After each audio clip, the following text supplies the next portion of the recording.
Broadcast Live. We're talking about what you're talking about. You all ready for this? Mm-hmm. Dun, dun, dun, dun, dun. This is a sham. No. Nope. Y'all, just stop. Get real. Welcome to DBL. Hello, everyone. Hello. We do have a big update for you on the Rust movie shooting. The family of Helena Hutchins filed a wrongful death lawsuit against Alec Baldwin and the producers of the movie. The suit lists lapses in safety on the set that say their claim that led to her death. Lawyers for the family also released a CG video reenactment of the shooting. A warning to our viewers, what you're about to see is graphic. The video shows the gun and ammo and the difference between a live round and a typical dummy round.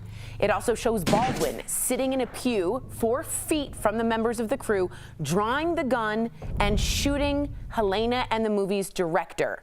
Now, lawyers for Alec Baldwin and fellow producers did respond, telling Deadline, quote, "Any claim that Alec was reckless is entirely false."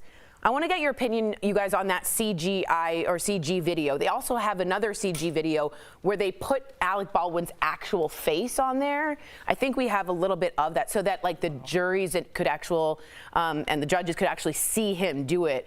What do you think of the video, and what do you think of this civil wrongful death lawsuit, Al? Well, I mean, I look at it and I know that blood spatter has been now kind of become questioned. It's not like it used to be the slam dunk in your case, like, oh, Jeff did this because we have the blood splatter. Now it's kind of like something that doesn't work. But when you look at something with CGI like this, where you're just talking about physics, you can figure out angles and things like that in terms of projectiles. I mean, this looks pretty bad, but I do think it is leading that they put his face on there. I mean, they did that for a reason. They paid extra for that, and there's a reason for that, Lindsay. Yeah, I think, and to go back to when this first came out, the LA Times had reported that hours before the shot actually happened, like 12 members of the crew walked off set because of safety issues that they were having, and including they were like gun safety. Right, they were like fed up, and so to watch this video, obviously the family feels the same way as that crew, and they're trying to.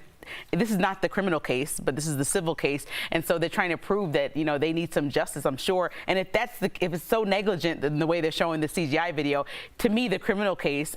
And not to try to indict Alec Baldwin in any way, but that seems something that I'll be pressing more as a family than the civil case. Right, because he does have lots and lots of money. Let's talk about the civil case. They're suing him as a producer, right? But they're also suing him as an actor who held the gun and fired the weapon. And Jeff, I just wanted your take on, do you think they will win that case? I think they're more likely to win suing his production company, right? As opposed to suing him for negligence for pulling the trigger. Because there was a chain of events and he didn't pull the trigger. He just pulled the hammer back. That's even on that video. Right. I think that video, by the way, is very leading, right? It's like slow-mo, that look in his eye like he meant to do it. I think you could, to paint a picture for somebody instead of having to read through all these documents, I don't know if I like that so much, because you could paint a picture on either side. But that being said, I think suing the production company, because Alec Baldwin is responsible for the full chain of events. How he got that gun with the live round in there, there was a chain of events leading up to that. Yes. And I don't think it was his fault necessarily that he accidentally pulled that hammer back, and it was loaded with the live round. So himself, I don't think he's negligent. As a production company and him overseeing that whole movie, yes, I think he's more likely to lose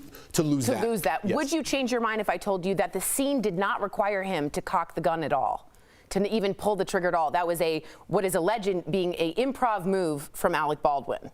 No, it wouldn't. Okay. Because listen, my kids have toy guns and stuff, and when they're like, "Daddy, let's play," and I just grab it. You pull the trigger back. You pull this back. Even though you have to cock it back for this one. But you're not even. You're just like pulling it. You don't think that's going to fire that. You're just like improving. You're sitting in the.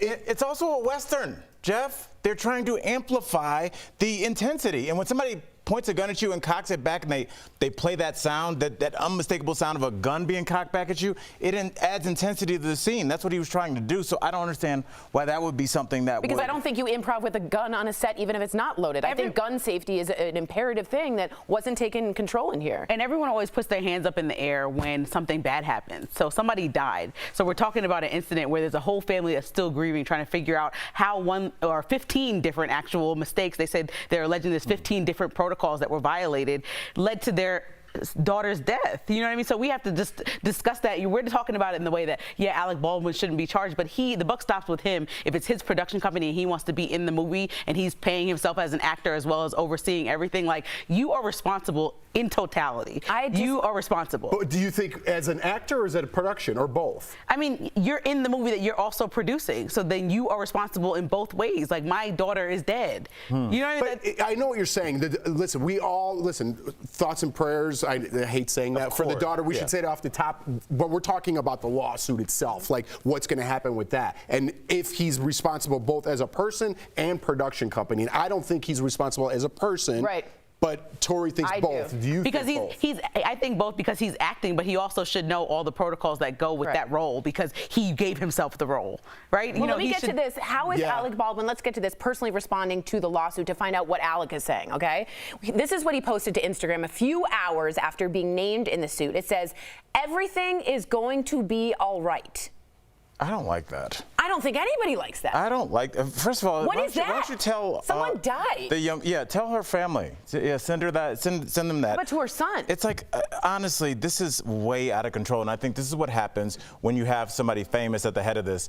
We are all drawn to fame, everybody, and that's why we're talking about Alec Baldwin and not the woman that was killed. And I think what we need to do is start understanding how we got here. And this is one of those situations. Lindsay, you worked in media. Jeff, you've worked on movies. When you start talking about smaller productions, especially productions that are kind of self-funded a little way, I wonder if this is going to affect those, because if you are kind of paying for a movie out of pocket that's low budget, it's not Star Wars. Well, that's why they walked out. Then maybe we're going to start having this, and maybe this is going to be kind of the end of these kind of smaller artsy films, because maybe you can't afford to hire the right people. I just think it looks like they were cutting corners everywhere. Right, but know what's in your budget also. Like, so that's why low budget movies might look the way they look, but also like maybe let's narrow it down. This might be a Western with only one toy gun, or maybe like, you know how like there's real babies in some movies and then there's like the obvious doll. Well, you're gonna have to cut the corner with the gun because you need all these safety protocols to save lives and protect people. So I don't think that's somewhere where you just say, come on, we're gonna pay you half the price to do, because they said the actual person that was supposed to check for the safety was somebody who was underqualified. That's also what they're alleging. Yeah, the husband is suing. Halyna Hutchins' husband is the wrongful death, is suing everyone. This is the person who's starting it. And I do think it's interesting, the union camera crew members walked off, like you said, hours before, and the only people that stayed on set, many was due to gun safety issues, COVID issues, not getting paid, was Halyna and the Steadicam. Those were the only two that stayed. That's how they were rewarded. Yeah, I know. Very frustrating. Coming up on DBL, our interview with the amazing and talented Darius Rucker, Hootie. He tells us the funny way Hootie and the Blowfish formed back when he was in college. And Prince Andrew settles his sexual assault lawsuit. Find out how much money he paid his accuser.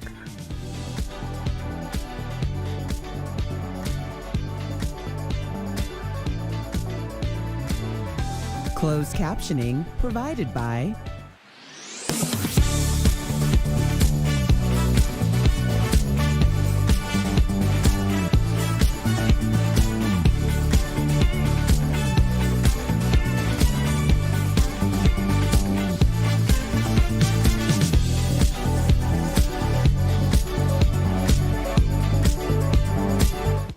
So we were talking about why sometimes people always look flustered. In England? Like Prince Andrew. No, not just in England. Oh. There's certain people who just always look flustered for the camera, and Prince Andrew is one of them. Boris Johnson is another one.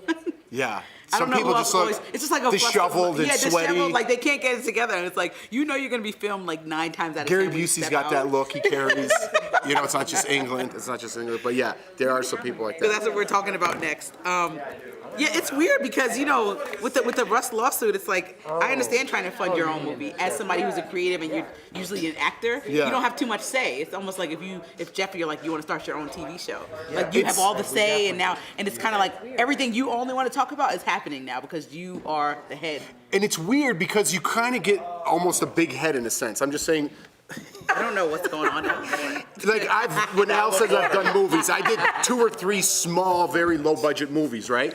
But Friday was a low budget movie. But they're extra cautious on the sets that I'm on because they don't want their small little production shut down. So when I did this last movie in Georgia, we had to go through COVID protocols. We had to sit outside, get tested, wait there, couldn't go on set till we had I mean, everything from when we were filming to when we needed a break for crew, what days off we needed, how much time off we needed between, they like crossed their T's and dotted their I's. But then when you have Alec Baldwin on set, he's like, don't worry about that stuff, just bring this or that. Because he's Alec Baldwin. And I think he cut some corners. I think he cut money. He got non-union people. Because he knew where to cut them. Moving forward with gun safety, I don't think they're going to be live ammo on set any longer. I don't even know if there'll be fake ammo on set. I see CGI now. It looks fine. I don't know. Some people like to shoot on film and like to use the real stuff. I know, but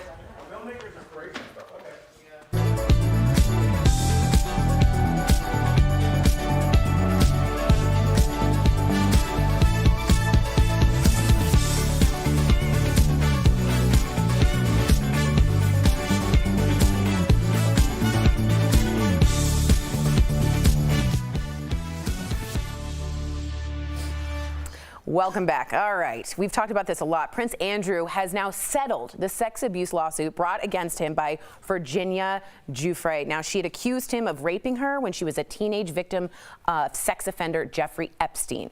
Now, Andrew denied all of the allegations and has not admitted any guilt as part of the settlement. A number of British tabloids have estimated the settlement cost, of course, around $16 million, with some portion of that going to charity in support of victims' rights. So where is Prince Andrew getting the money? There are reports it was partially funded by the Queen, who wished to avoid further embarrassment. Where did she get her money? From people. The land. Yeah, the Exactly. people. You're absolutely right. Others claim I think she has a side hustle. she posts on eBay. She's got a dope hat business. She's a DoorDash. Yeah, she kills it during the Kentucky Derby every year. Others claim that the sale of Prince Andrew's ski chalet in Switzerland will help fund it. All right, what do we think about this all coming to a close? I found it very, I'll be honest, anticlimactic. I know her lawyer said she'd never take any money if he didn't admit guilt. He didn't admit guilt. He said he'd never settle. He settled. It just went. Right. It's like, and just like that, it's over. Yeah. And it really frustrates me because I, for once, thought someone in power, a monarch, would be held responsible. It hasn't happened in the U.S. It hasn't happened in England. Maybe it won't. Why did you think that? Because I thought there was evidence. Shaggy says, if you caught me on camera, they had the cameras. Is there any precedent for somebody of extreme means ever really having to pay the piper without just paying some money? Harvey Weinstein. After it was all done, after all his movies were, after 30-some years. Yeah. R. Kelly, after 30-some years, has anybody in real time, when they are at their pinnacle, ever faced any real, like, punishment for something that you can argue is the most egregious thing that you can do to another human being? It's rare. It's very rare. And I could go down that rabbit hole, too. I'm going to take it to some conspiracies. Let's juice it up a little bit. Let's get a graphic for this. Listen, you're exactly right. He bought his way out of this, right? Now, I don't know what happens later on if they are able to talk about it. Usually when you pay someone off, that means you are no longer able to talk about me when you talk about Jeffrey Epstein. That's usually how it works. $16 million got him off the hook for now. So here comes my conspiracy.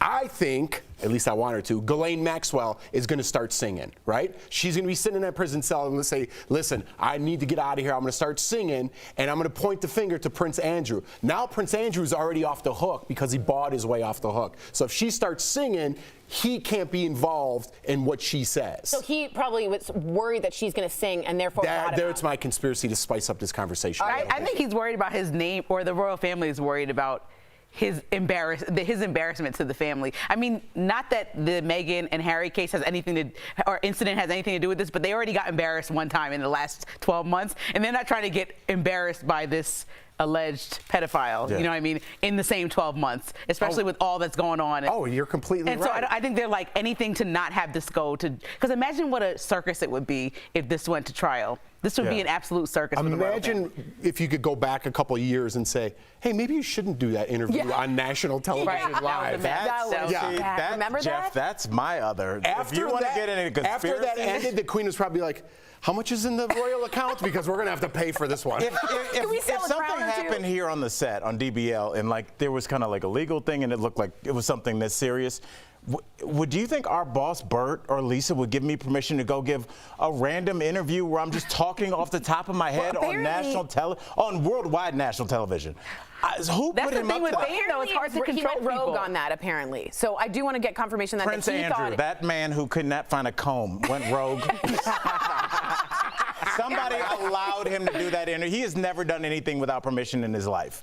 He's a sad prince. Well, he's no longer. What is he? What was he? He was a prince, and by the way, he was Queen Elizabeth's favorite. I wonder what the inner workings is now. He got demoted and taken off of the military command as well. I think I want him to lose his dukeness, if that's a thing. And I also want him to see some jail time, but that's just me. Coming up on DBL, Darius Rucker, he tells us all about his time on the road, touring, and how his band Hootie and the Blowfish got together. I've never really... Our server has detected some suspicious hacking activities on your Apple account. Please do not use your Apple devices until you speak with an Apple support representative. So let's verify. Are scammers impersonating Apple support to try to steal your iCloud account information? Our sources are Apple Support, the Better Business Bureau, and the Federal Trade Commission. The FTC says this is just a new take on an old scam. Someone calls you up with a scary problem and then cheerfully explains they can quickly resolve it. Instead, simply hang up because the BBB says this call has all of the red flags of a scam. First, this supposed call from Apple comes from a New York phone number that's not associated with Apple. Even if the caller ID shows Apple, the BBB warns it might just be a scammer spoofing the company's number. Next, there's the urgency of the call.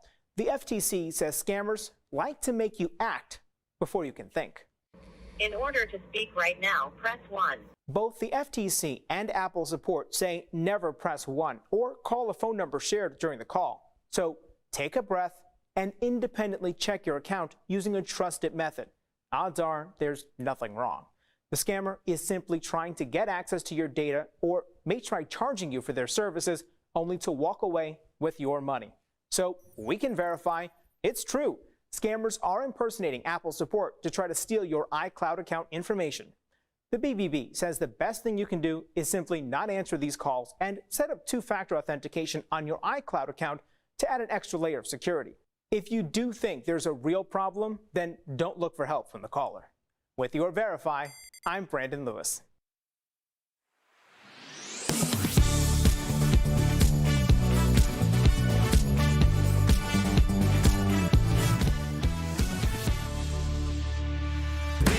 Sunshine, bonfires in summertime, back porch nights in South Carolina. Ain't nothing finer than me and my girls striking up a little lighter, 'cause everybody's down in a world gone crazy. I don't want to hit my home, baby. I don't know lyrics, but I love that song. He's one of country music's biggest stars, and let's not forget, he was also the frontman for Hootie and the Blowfish. Earlier, we spoke with the incredibly talented Darius Rucker. Please welcome to DBL the incredibly talented Darius Rucker. Oh, yeah. Absolutely. What's up? Hey, you guys. So, Darius, you've been to the Super Bowl more than a dozen times, and you just got back from this year's game. What did you think of the halftime show?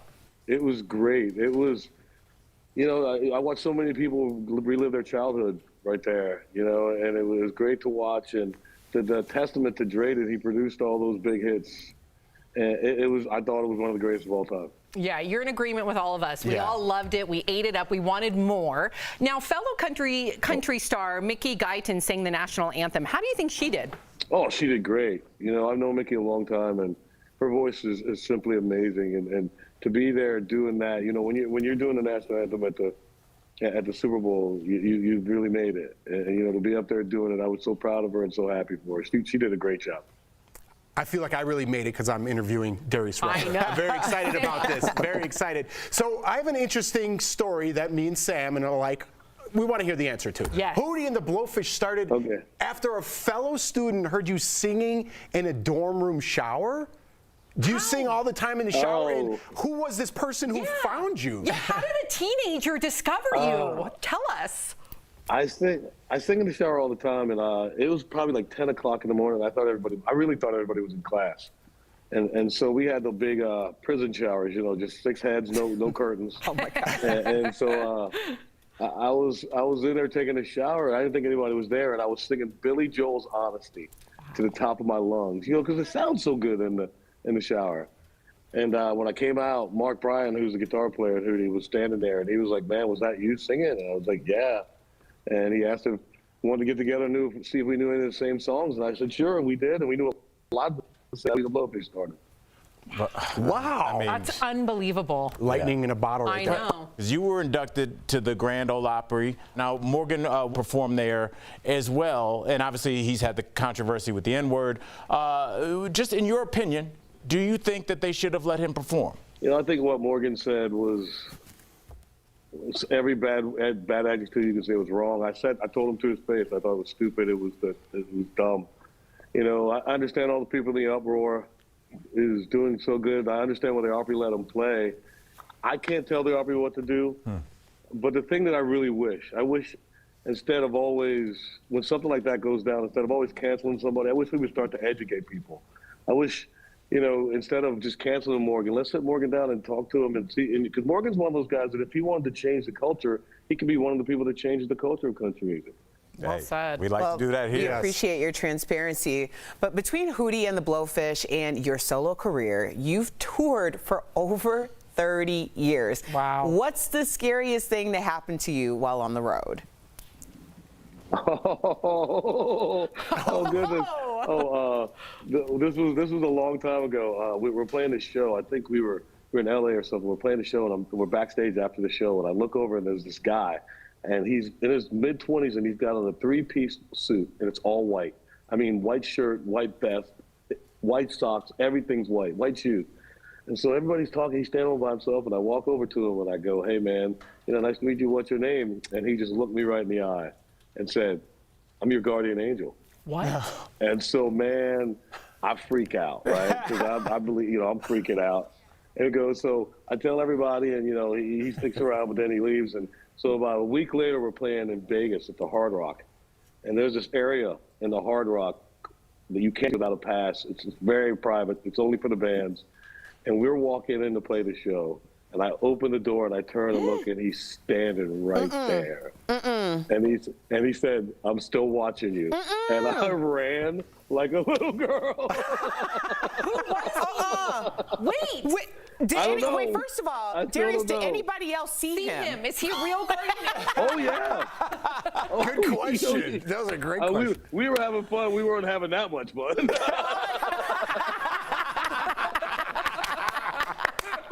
Oh my God. Okay. Wow. I did not expect that at all. Darius, you got a tour coming up. I'm gonna be dressed in all white. So I'll see that. I know, right? And it's intimate because it's theaters. Yeah. So you would stick right out. In fact, to all of our viewers out there, if you want to see Darius perform live, it's much more intimate. Check out his tour schedule by visiting DariusRucker.com. His tour will kick off in Philadelphia on February 17th. So you guys got to get your tickets now. Absolutely. Darius, thank you so much for joining us today. You are incredible. Thank you, guys. Good luck with everything. We'll be right back. Thanks, Darius. Promotional consideration is brought to you by... Probably heard something about NFTs, or non-fungible tokens. NFTs are unique items that can be traded virtually, like audio files, ebooks, digital artwork, and even photos. And if you have a cryptocurrency wallet, you can cash in on your NFTs. In recent weeks, headlines highlight people creating and cashing in their NFTs for a big payday.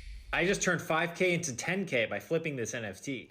A former financial advisor explains in a skit on TikTok, which has more than 266,000 views, that if a person made a profit from NFTs, they should consider setting aside money for taxes. Wait, what? Buying and selling NFTs could actually create 2 taxable events. So, do you have to pay taxes if you sold an NFT?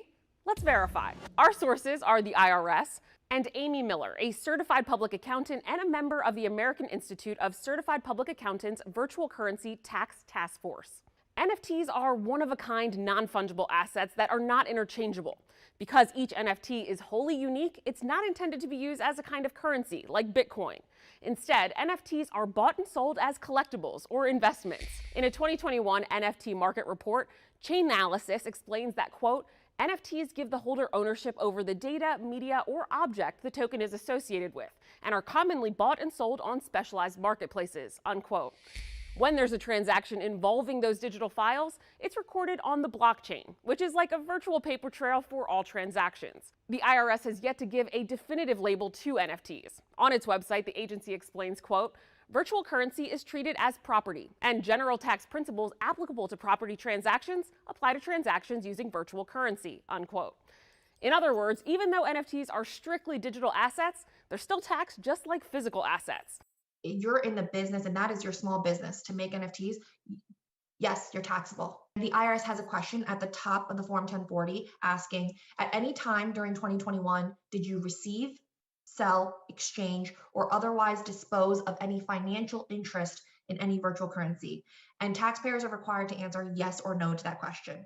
So we can verify, yes, you have to pay taxes if you sold an NFT and made a profit. With your Verify, I'm Ariane Till.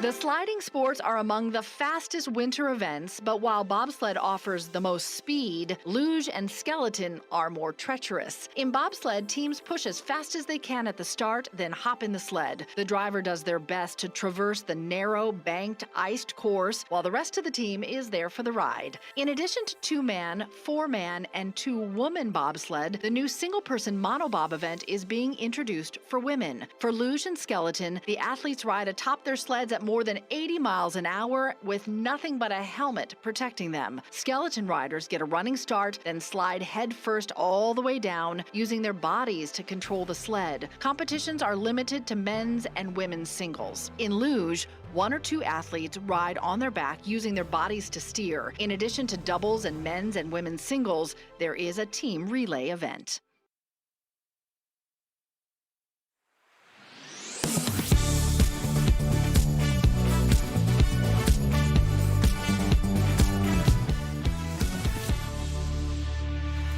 Welcome back to DBL. Who wants to live longer? I don't know. Me? You came in hot. I did. I don't wow. Okay, eat more veggies.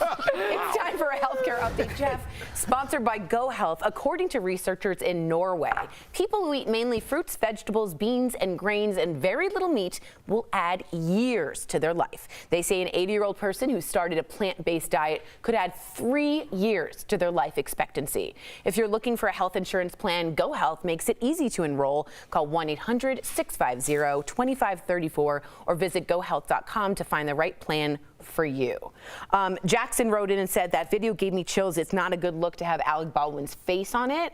I actually think it's really effective, and since he's the defendant, I 100% would have spent extra money to have it look like Alec Baldwin. Well, I think that's what's gonna put it over the top. I really think that it's gonna look bad. But they're painting their own picture. In this case, fine. But if there's another case where you don't like the outcome, and you make the person that you think is the victim the bad guy, and you paint them looking evil or mysterious and doing things that not necessarily happen, you're putting that in the jury's mind, which I don't think is fair. It could be objectionable as leading. I see what you guys are saying. I think it's a good try. The family just wants some justice. Like, wouldn't you do anything for your family to receive some semblance of justice? Absolutely. I think they just want something. I think eat fruit and vegetables is the answer. All right, bye guys. We'll see you tomorrow.